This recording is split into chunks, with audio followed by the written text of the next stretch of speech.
With that, we're going to take a deep breath and then remind ourselves here in Westchester County, we have one of our village municipal partners that's going to be with us today. Certainly the village of Irvington. Irvington is a wonderful community nestled on the side of the Hudson River, right before the Mario M. Cuomo, it actually straddles the Mario M. Cuomo Bridge.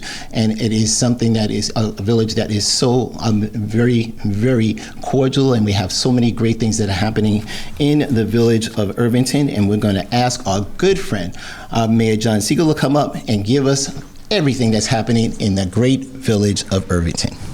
Thank you, Mr. County Executive. And thank you for the opportunity to talk about Irvington. And also, I don't want to let this moment pass without thanking you for your comments on political violence.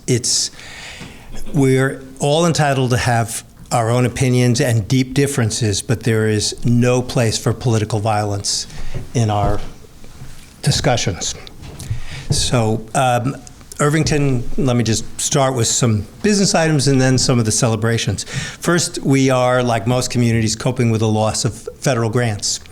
Thankfully, the state has stepped up with some significant help. State grants have focused on our reforestry, transit-oriented development, and flood prevention infrastructure. We're also looking forward to working with Westchester County to install a number of electrical charging stations for electric vehicles. Irvington's also in the midst of a facilities planning process. We are looking out over the next 10, 15 years, how to replace our departmental buildings. They're aging. Our fire department's a good example. They need more space. They need safety upgrades. It's critical for the community and also for planning for the future. We need to attract more volunteers. We may need to hire some professionals. And with regard to the volunteers, I want to thank the county because they have a number of programs that help retain firemen and members of the ambulance corps, including free tuition reimbursement, free training, partial tax exemptions, and so on. The facilities planning process, because it may open up certain village parcels as we decide where to place our various municipal buildings, may give us the opportunity to add to workforce housing. And when we get to that stage, we will certainly work with the county to maximize the opportunities. Right now, we're at the stage of selecting a planning and architectural firm to create the plan and further engage the community. Next item up is we are nearing groundbreaking on a new Matheson Park stage. We have several parks right on the river, and this beautiful park will now have a place where musicians, the theater, our rec department, and our schools, in the case of graduation, have a place to perform and use. And it's an opportunity for people to gather, and we hope that later this year it'll be finished. Lastly, I'm engaged in something I'd rather not be doing, and that is we are hiring a replacement for our village administrator who's been there for over 30 years, Mr. Larry Schopfer, who will be retiring in October. He graciously let us know well in advance, and I want to thank him because he's still hard at work and continues to do everything that needs to get done, and I have every expectation that'll happen until his last day, if not beyond. So now for a few quick celebratory items.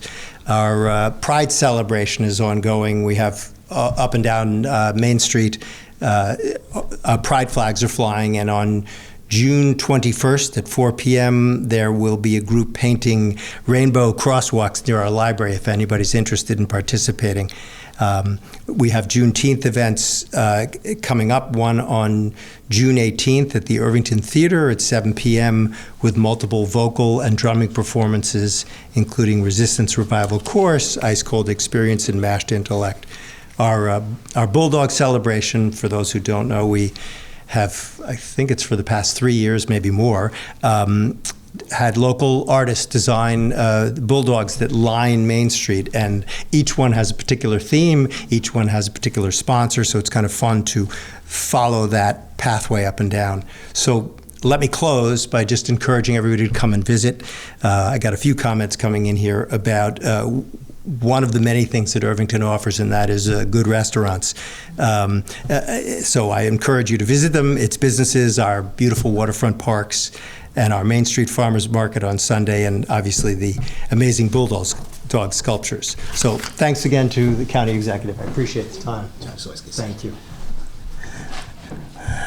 All right, that was our good friend Mayor John Siegel from the village of Irvington, and his some tremendous work that's happening in Irvington. We certainly want to give a shout out to County Legislator David Imamura, who lives in Irvington. Yes. But there's so many great things that are happening in Irvington, including being the festivals that are coming up. You certainly can get that information off the village's website, the Village of Irvington again. Whether it's a Juneteenth celebration, whether it is a Pride celebration, or whether it's just getting a chance to walk down on Main Street in the Village of Irvington to be able to participate in one of the culinary delights that they have in Irvington. It is certainly a wonderful place to visit. Again, another one of our great river towns that are all along the Hudson River. But take advantage and certainly stop by and see some of the great things that are happening in the Village of Irvington, and we really appreciate that the mayor coming by and letting us know what things are happening there, and we're going to continue to move forward on that.